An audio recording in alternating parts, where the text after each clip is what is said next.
Hey everyone, this is Adam Ellenboss from Nightlight Astrology. Today we're going to take a look at Venus in the sign of Virgo squaring Uranus in the sign of Gemini, which is happening tomorrow. And then we're going to say a few final things about this weekend's solar eclipse in Virgo. In particular, we're going to look at the combination of a solar eclipse with the south node of the moon.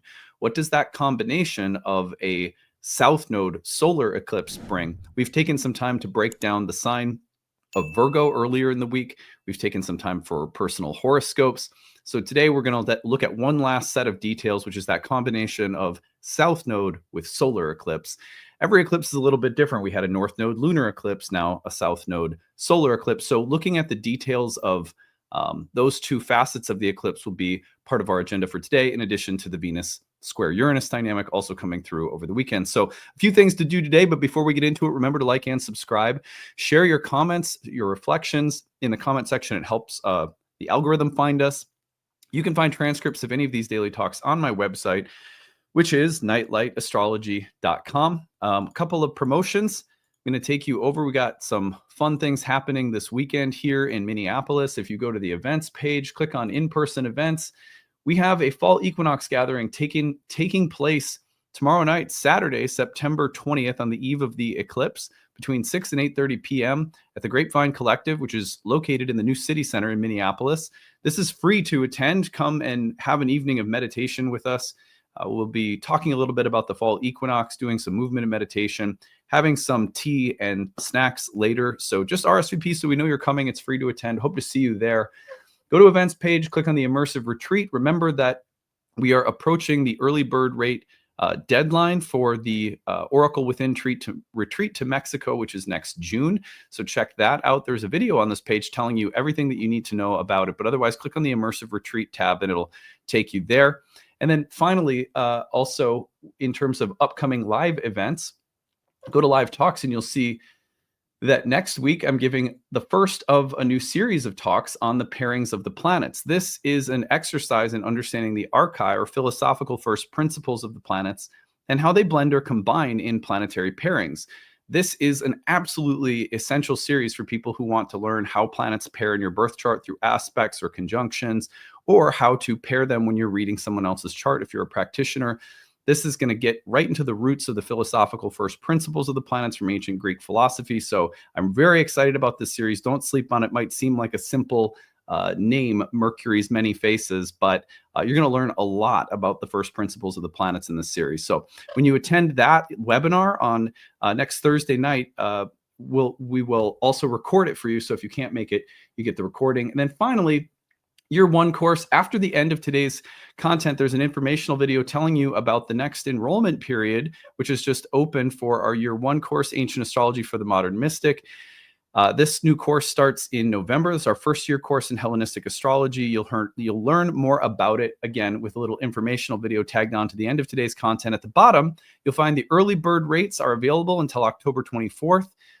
Classes begin November 8th, and there's also need-based tuition. So if you'd like to join us, but you need a little help making it happen, you want to pick your monthly tuition within a sliding scale that works for you, we make sure that no one's priced out of studying something sacred in our program. So do check that out, take advantage of it if it will help. All right, let's turn our attention to the real-time clock, and let's now explore this weekend's astrology. So if we roll forward one day to Saturday, September 20th, you're going to notice that Venus in that first degree of Virgo is squaring Uranus in the first degree of Gemini. So this Venus-Uranus square is hosted, by the way, by Mercury, who is in Libra, Venus's sign, while Venus is in Virgo, which is Mercury's sign.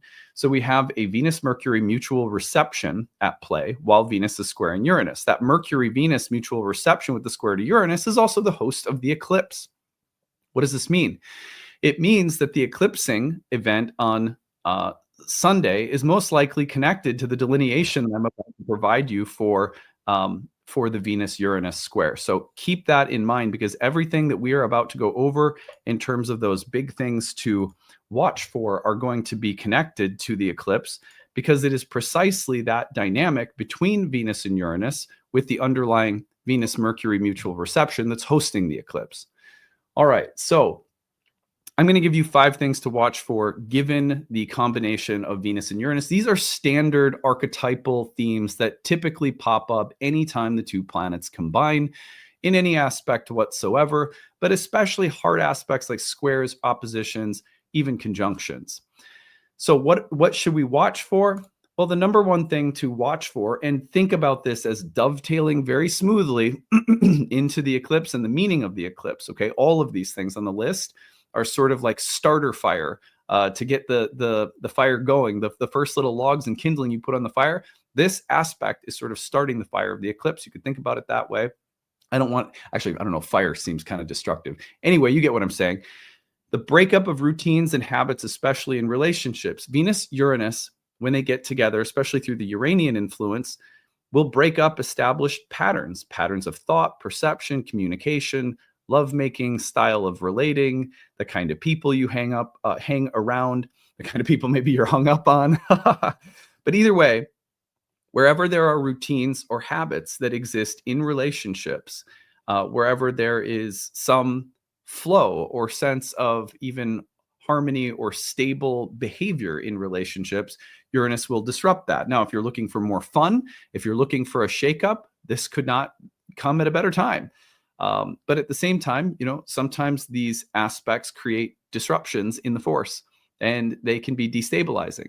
So consider that sort of erratic quality of Venus and Uranus to, in some cases, provide really interesting, quirky, exciting kinds of dynamics for relationships, friendships, and social dynamics. But in other contexts, they may sort of disrupt the peace.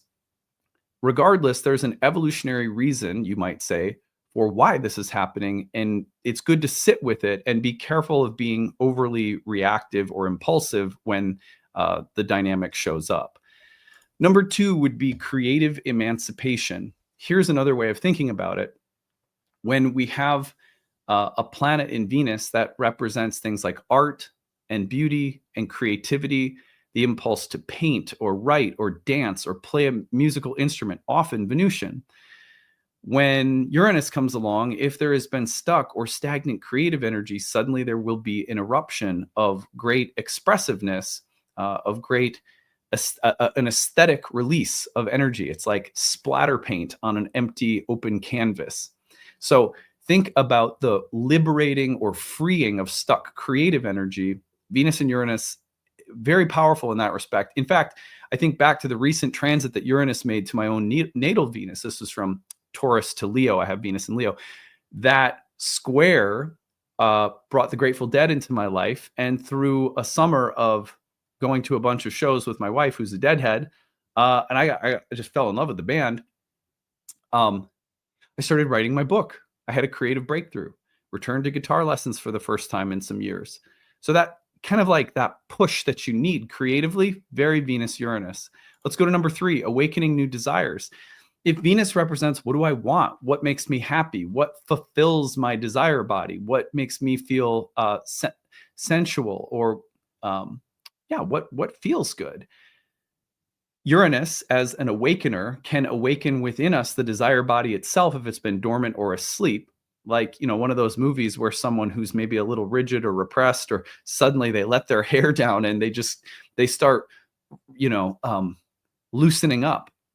So if there's some part of us, especially Venus in Virgo, which is a debilitated place for Venus, where sometimes she's overly pent up because of the questions about purity or goodness or getting things right or looking a certain way, there can be a lot of underlying anxiety for Venus and Virgo. Well, the awakening of the desire body and the freeing or loosing of things like repression or inhibition around desire, eroticism, love, sex, pleasure can be a very powerful thing when Venus and Uranus square. Number 4 would be the bonding versus freedom dichotomy. Venus likes to bond. Venus likes to harmonize. Venus likes to connect. Venus is relational in nature and is about the interconnectedness of parts in a well-orchestrated, aesthetically pleasing whole. Uranus loves to break away from the status quo. Uranus likes to break away from groups to be an individual, break away from established paradigms to invent something new, or to poke a hole in an existing paradigm and show us that there's something we're not thinking about. So that tendency to break apart or away, and the emphasis that Uranus tends to place on freedom, liberation, emancipation, can sometimes be at odds with the natural bonding tendencies of Venus. So you put these two planets together and you get the impulse to be together versus the impulse to be free. For example, sometimes when these things come along in a marriage or a relationship, the relationship will go through a period of testing because one person really wants to be independent again, or they want to open up the relationship and see multiple people, or they don't want to feel trapped by commitment or obligated to it. But they may also learn quickly that the Venus-Uranus flavor of desire can be a flash in the pan. It can lead to things that are exciting but don't necessarily last or aren't as deep or substantive. And so it's not just privilege, freedom, and emancipation at all costs. There may be a cost that's not worth it. We have to weigh very carefully how much of the peace or balance or stability or ease or connectedness is worth disturbing or threatening right now. So it can go in either direction is the point. Number 5 would be eccentric or experimental Venus. Anything related to sex, art, beauty, friendship, people in our lives that are different. That what I need to explore. Like I remember the first time that I saw the Rocky Horror Picture Show. And in hindsight, looking back, in the sky, there was a Venus-Uranus dynamic present. And I looked back at it when I was a young astrologer because someone was describing Venus-Uranus dynamics and Venus-Pluto dynamics, and they mentioned Rocky Horror. And I knew exactly when I had seen it in graduate school. It was over a winter break. So like I knew exactly when it was, and I went.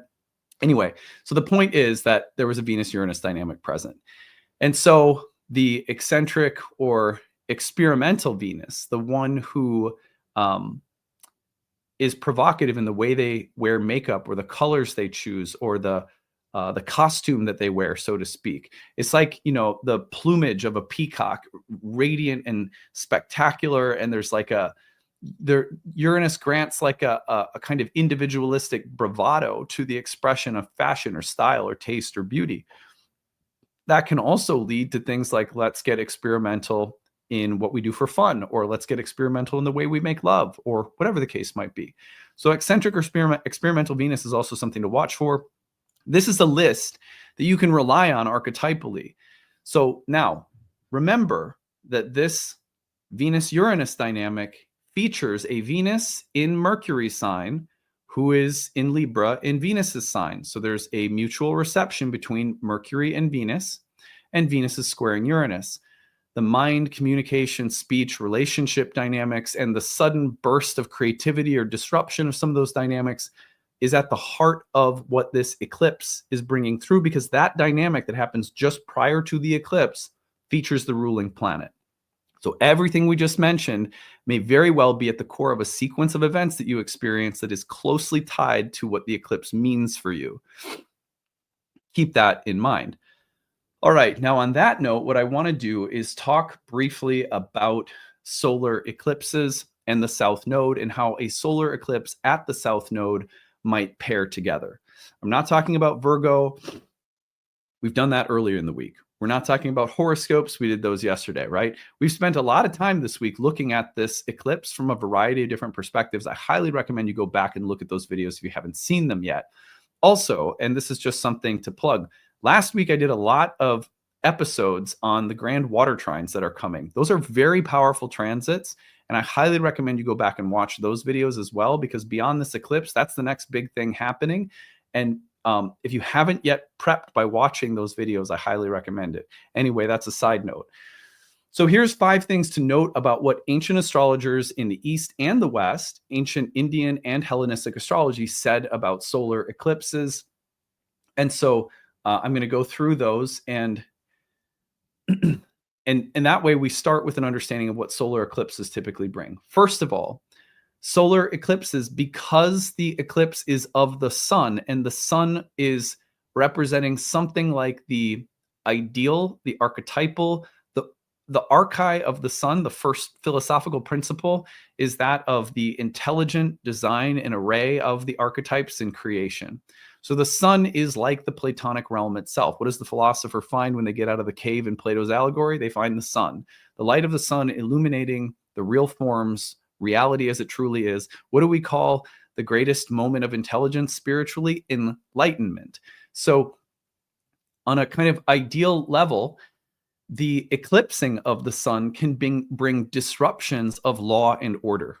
Now, that law and order for us as individuals can mean that something in the normal way that our life operates, like a little operating program or system that we're used to, the little relative, personal, subjective feeling of law that governs our little lives, which can just feel nothing more than the familiar ordering of my life. But on a grand scale, on a collective scale, can refer to things like law and order, or leaders that represent law and order, like a president or a king or a CEO that's supposed to be the embodiment of the law of the company or the order of the civilization or what have you, can sometimes be disrupted. So leaders can die, kings can die, institutions can go through changes, and the feeling of cosmic law or the little ordering principles of our subjective lives can feel as though they're being disturbed.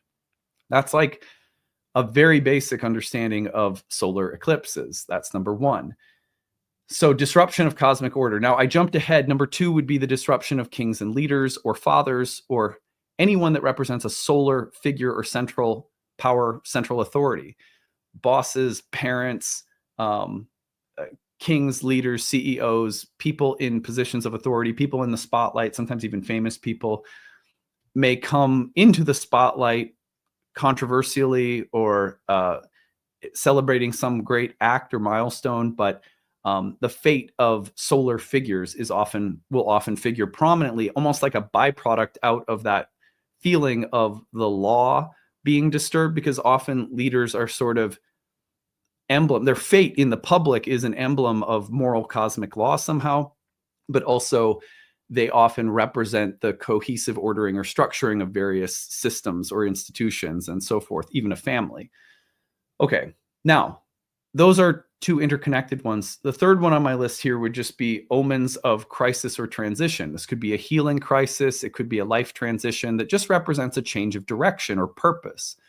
Change of direction or purpose in love, change of direction or purpose with your family structure, where you're living, what job you're doing, your health.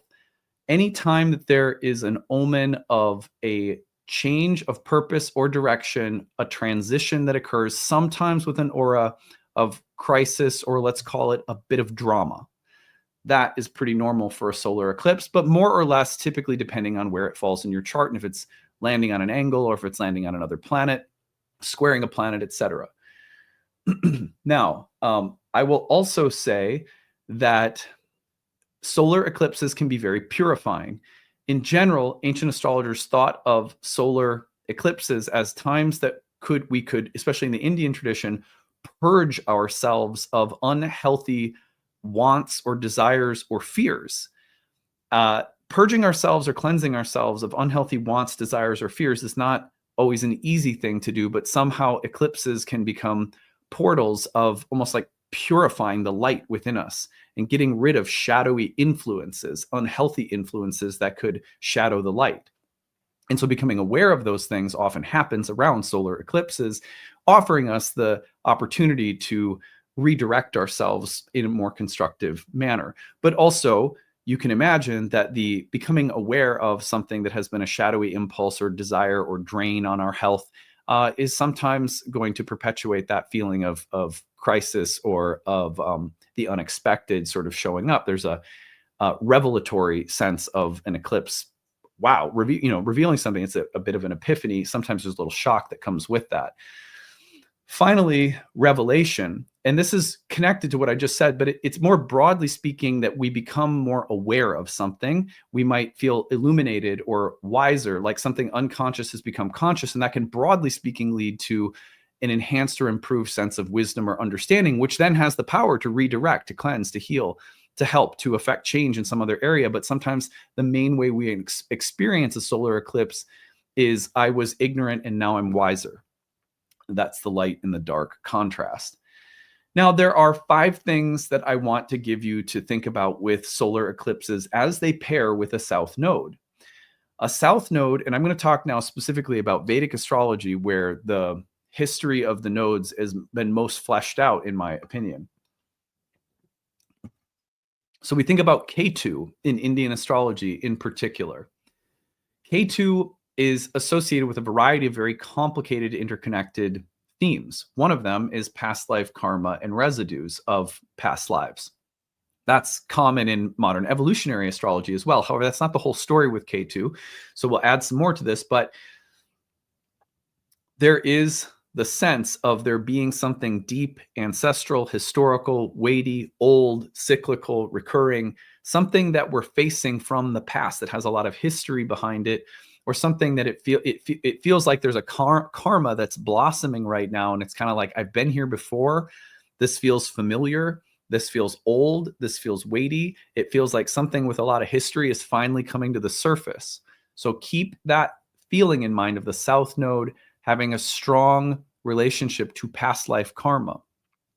The North Node, for example, is typically associated Rahu in Indian astrology with the pursuit of desires that take us into areas of life that feel relatively new or unexplored or unknown.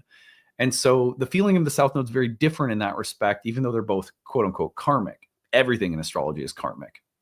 All right, well, number 2 on my list is detachment and liberation. The South Node is, broadly speaking, concerned with moksha. Moksha means liberation. A little microcosm of liberation would be going to bed at night, releasing from the world and our body and our duties and our identity categories, and just sleeping and resting and letting go of all of it.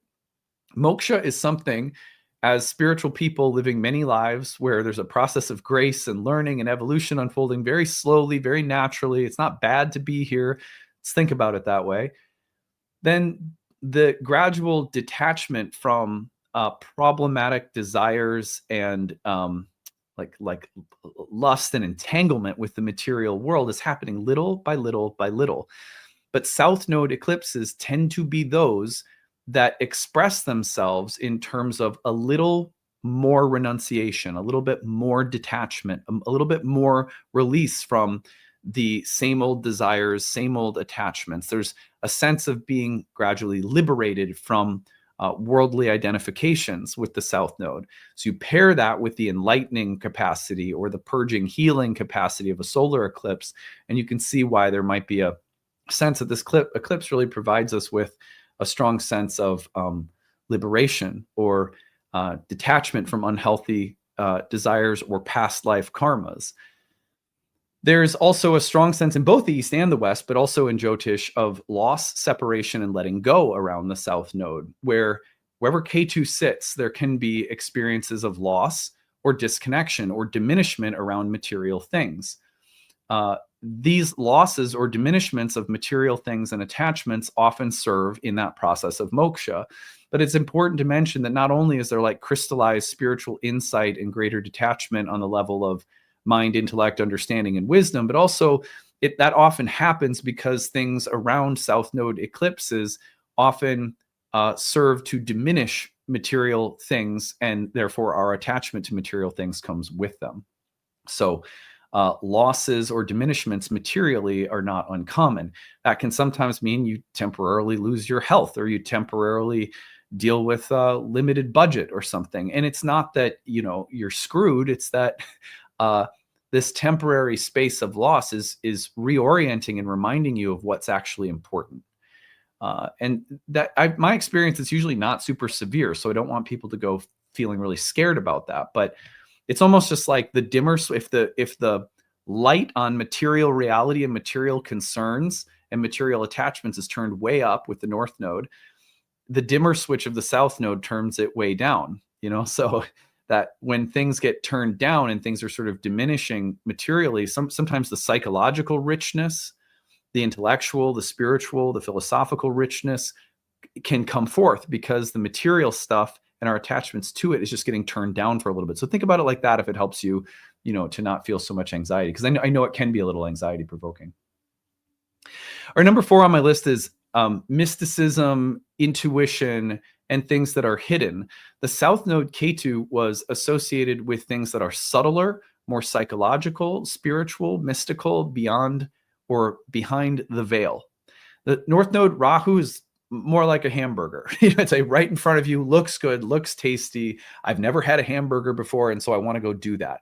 Rahu tends to take us into the world, into desire, into new explorations, all of which learn and grow, help us learn and grow. There's nothing wrong necessarily with any of them. But K2 tends to amplify things that you can't see so easily, clouded by material desires. So the mystical, the esoteric, the invisible, intuition, psychic abilities, philosophy, meditation, occult knowledge, these all tend to be associated with the south node of the moon, as is the quality of escapism or illusion or intoxication that almost feigns like it's putting us in touch with something invisible, but it's actually rooted in some kind of unhealthy escape impulse. Like, I don't like this world, so I'm going to do drugs, could be very K2, but also getting in touch with invisible or more subtle realms. So keep in mind that this solar eclipse has a very powerful capacity with the south node to open us up to things that are a little subtler or more invisible. Finally, wherever the south node lands, there tends to be a feeling of dissatisfaction or restlessness. It creates a sense of, I've done this before, or this doesn't really fulfill me, or the worldly stuff around this is a little hollow, which can be a very good thing, again, in terms of detachment from worldly things, cleansing of old karma, releasing of old patterns. But there's also sometimes a feeling of the letting go and the hollowness and the disappointment. You have to be careful that it doesn't lead you to feeling like, well, what's the point of anything? Nothing really matters. My effort doesn't matter. None of it matters. Be very careful of a south node solar eclipse almost opening up within you some sense of nihilistic futility. On the other hand, just that sense that I'm a little restless. I'm looking for something more than what this world can offer. This, along with the openness to learning that the sign of Virgo entails, or the Venus-Uranus dynamic, which is so creatively restless, might be encouraging us to open ourselves up to something more spiritual, more psychological, a little bit more otherworldly right now. So I hope that this is useful. Just those little subtle dynamics of south node and solar eclipse paired together can be very powerful to meditate on as the eclipse is coming through. And don't forget the Venus-Uranus dynamic that comes in like it's like the usher leading the planets into the temple for the ritual. So that Venus-Uranus dynamic, very powerful, very much at the heart of what this eclipse is about. So don't sleep on it. All right, that's what I've got for today. You want to come study with us in our year 1 program. It starts in November. Spend a whole year studying ancient astrology, learning the philosophy, learning about the progenitors of this karmic science of fate and destiny, learning all the predictive skills and tools, feeling really confident that you understand the why behind everything. This is a huge part of our program. We learn in community. We've got a whole staff and team of people to support you through the journey. I lead all the classes live, but if you can't attend, you can take them at your own pace. So very exciting program. I hope to see some of you there. Hope you all have a nice, safe solar eclipse this weekend. And stick around after I sign off. There's an informational video about the year 1 program next. All right, take it easy, everyone. Bye. Hey everyone, thanks for sticking around. I'm excited to tell you about our upcoming program, Ancient Astrology for the Modern Mystic. This is our first year course in Hellenistic astrology, and it begins again this November. In this video, I'm going to tell you about the course, the format of the course, and how to register. So let's go ahead and get into it. What is this course about? Well, if you are not familiar, ancient Hellenistic astrology is the earliest and original form of horoscopic astrology. All of the subsequent forms and schools of astrology that have existed over thousands of years come from these philosophical and theoretical roots. And so what you're doing when you study Hellenistic astrology is you're going back to understand the why behind absolutely everything. Why were there ever such a thing as houses and signs in the first place? How were the planets ever assigned to rule various portions of the zodiac in the first place? How do you use the categories of essential dignity, and why were they ever created in the first place? If you're someone like me, you like to know the why behind things, because once you understand the why, then you know how to use things more intuitively. So really the point of Hellenistic astrology, in my opinion, is not so much about going back and becoming a traditional astrologer or just being traditional for the sake of being traditional, as much as it is about grasping the roots of the entire system and paradigm. When you understand those roots, you have more intuition and understanding, which allow for you to be much more artful and fluid in the way that you speak the language of astrology. We call this class Ancient Astrology for the Modern Mystic because while it is about going back to understand the philosophical, theoretical, technical roots of the tradition, it's also about fluidly bridging those things with modern astrology and all of its most unique contributions. For example, modern astrology has given us so much psychological depth and personal depth. And so in a modern astrological setting, you're going to get the ability to explore your own character, your own psychology, and you're going to be able to utilize astrology for a process of healing and personal transformation. But when you pair that with ancient astrology, and it's almost like predictive karmic analytics, you really have a full toolkit to work with. And so that's also a great mission of ours at Nightlight, is to bridge ancient and modern forms, which is why we call the program Ancient Astrology for the Modern Mystic. So that's just a little kind of overview of the program. If you want to know more about the specifics of the curriculum and of the syllabus, what I encourage you to do is go over to nightlightastrology.com, click on the courses page, go to the first year course, scroll down, and you'll see this over 12 months you'll learn about. And here you're going to see more of a detailed breakdown of the curriculum itself. I can promise you that if you've studied astrology in modern context, but you've never gone back to the ancient roots, while some of these topics may look familiar to you and you go, oh, I've already learned about that, unless you've studied them from the Hellenistic perspective, I guarantee that you are not going to be familiar with this content. Hellenistic astrology is mind-blowingly new and interesting for most people. And if you've never studied it, again, don't assume that anything on this list is something you're going to be familiar with. In that way, the program is really ideal for a variety of different people, and I'll say more about that in a second. So what is the format of the course? Let's go to that next. Scroll down and you're going to see that the course includes 30 online webinars that I lead throughout the year. Over the course of a year together, I have 30 classes that are broken into different units of material. In between those classes, we have breakout study sessions with your course director and 2 TAs. They're going to lead you through Q&A sessions and tutoring sessions to make sure that you have a lot of support in between major units of study. In addition, we also have an interactive group forum discussion where you can ask questions year-round and get an answer within a business day in the student forum, where a lot of people also connect and build community. Lots of people in that forum also develop like little meetup groups outside of class. That's very common in all of our programs. It's a very community-loving, warm space where anyone's also welcome. Throughout the course, you're also going to find that for every lesson, if you're just there as a hobby student, you can just listen to the webinars. They're all recorded for you. So if you can't make the live webinars, everything is housed on the website as recordings. I'd say about 40 or 50% of our students are going to be following along at their own pace, whereas the other half might be attending the live webinars.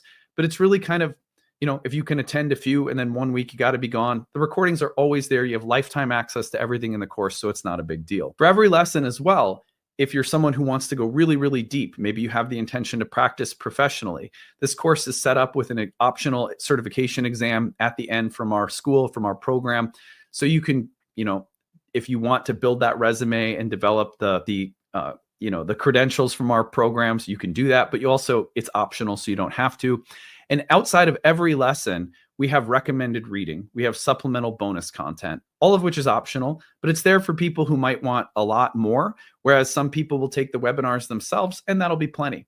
So it's really flexible in that way. Also, this is one program within 4 years of curriculum that are meant to go together. And so most people who come through our first year program will end up taking our second year program, where we develop forecasting and prediction and transit tracking techniques. Our third year program, which is aimed at counseling and psychology. So psychological counseling skills is our third year program. And then the Oracle Within, which is our exploration of the philosophical, spiritual roots of the divinatory oracular tradition of astrology. So there's a lot of material there. We also have another 1-year program in horary astrology for some people who want to add that predictive tool to their toolkit. So there's just a lot of material at Nightlight that this class is actually just one part of, which can be taken standalone, or for some people, they get into it, they're going to love it. You're going to hang out with us for 3 or 4 years worth of content. This program is ideal for a number of different types of students of astrology. I'll say that for starters. So let's see here. I'll stop sharing this. So we have there's a profile of the typical students who come through our courses. One is going to be people who just want a very guided introduction to ancient astrology because you've never had it before. Maybe you're only familiar with modern, and you want that guided, structured approach to learning traditional for the first time. Also, people who are brand new to astrology in general, there's no better place to start than at the roots of the ancient foundations. So whether you're a total beginner or just a beginner to Hellenistic, this is a great place to start. If you are someone who's been around astrology for a long time, but you've never had a guided, structured approach to Hellenistic astrology, again, this is a great place to start. I promise you, Hellenistic is very different than what you're familiar with, and you're going to need a guided and structured approach at some point in time. I also think for people who are looking for a lineage, which means not just a bunch of information, but a practitioner-specific based approach where you get to see a practitioner work with clients. You get to hear how a practitioner has prioritized different techniques and why. You're going to get a structured, spiritually grounded focus at Nightlight as well, where if you're looking for someone who practices astrology, but also values grounded everyday spiritual practice, that's Nightlight.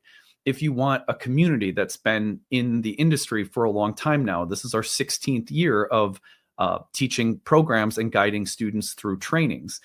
So all of those things, if they matter to you, this is a great place to study. It's a warm community atmosphere. It's spiritually grounded. It's focused. It's academically rigorous. It's going to provide you the appropriate preparation for practicing professionally, especially if you go through all of our programs.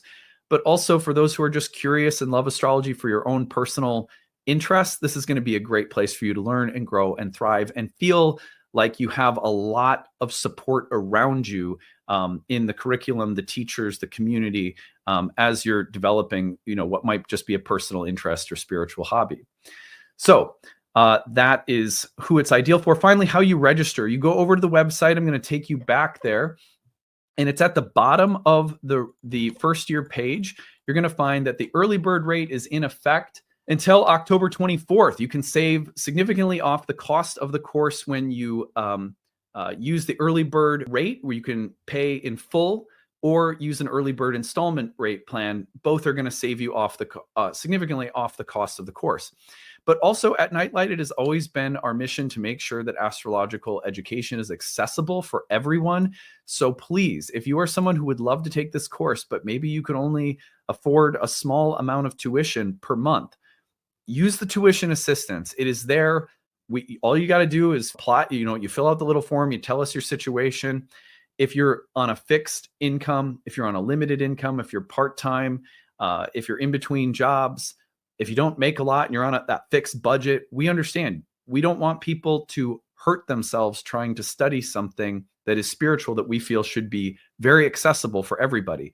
So if you're someone who could use a little help to make this program happen, for whatever reason, maybe you're a single parent or you're on disability or you're retired or you're on a fixed income, whatever the case is, use that tuition assistance. Also, people in other countries who have extreme, exchange rates. We get it. So just use the tuition assistance and we'll be glad to make sure that the price point is accessible.